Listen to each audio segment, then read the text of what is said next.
Dun dun dun. Whoop. Dun dun dun. What is up, guys? Kinross here, coming at you with another how to make a montage tutorial. And as you saw in the beginning, I'm going to be showing you guys how to do a I don't know, like a reverse rewind effect. I saw this guy, GXM, I think was his name. He did a tutorial on this, but he did a really confusing way, and I didn't really follow it. So I figured to go into After Effects myself and make up a better way using timer mapping, because I figured you could do that pretty easily using timer mapping, because I know it pretty well. So all I've done here is I've right-click time and enable timer mapping on my clip. Then if I hit you, I just synced up the gunshots with my little dubstep audio thing that I'm amazing at, apparently. I'm just kidding. But here's the part that I kind of want to rewind. So what I'm going to have here is I'm going to have him scope out real fast. And I'm going to drag this in.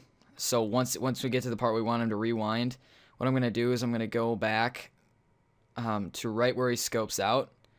And I'm going to make a keyframe here, because as you can see, if I were to go back here, he'd be rewinding, and that's okay with me. So I'm going to go right before he scopes back in, and then I'm going to make a keyframe. So I have him shooting, and then right before it scopes back in, I have him another keyframe, and then I have until he's done scoping out. So I want the and if you guys didn't know, I just want to kind of explain real fast. I'm kind of all over the place with this tutorial, but that's okay.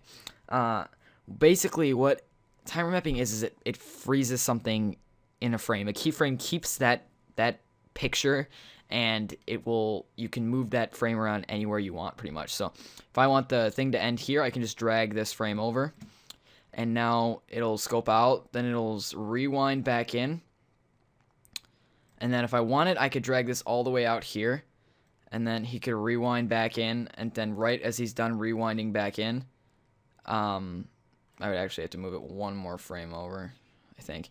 Then right as he's done rewinding back in, it shoots, and then the guy. But I like to use it as a transition for another clip. That's all personal preference, though.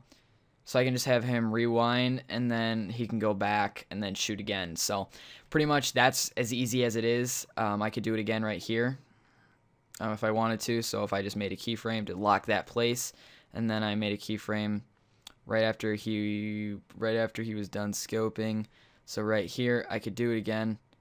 And I would just move this forward. I could just be like,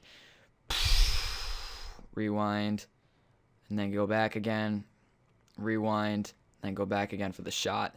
And it's really that simple.